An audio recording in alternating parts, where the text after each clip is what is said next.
ବୃତ୍ତାକାର ରାସ୍ତାର ବାହାର ଓ ଭିତର ପରିଧି ଯଥାକ୍ରମେ 396 ମିଟର ଓ 352 ମିଟର ହେଲେ ରାସ୍ତାର ପ୍ରସ୍ଥ କେତେ? ଗୋଟେ ଚିତ୍ର କରାଯାଇଛି।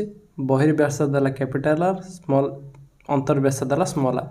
ତେବେ ଏଠାରେ ଏମିତି ଦେଇଦେଇଛି 2 ପାଇ କ୍ୟାପିଟାଲ ଆର୍ କ'ଣ ଦେଇଛି 396 ଏବଂ 2 ପାଇ ସ୍ମଲ୍ ଆର୍ ରହିଛି 352।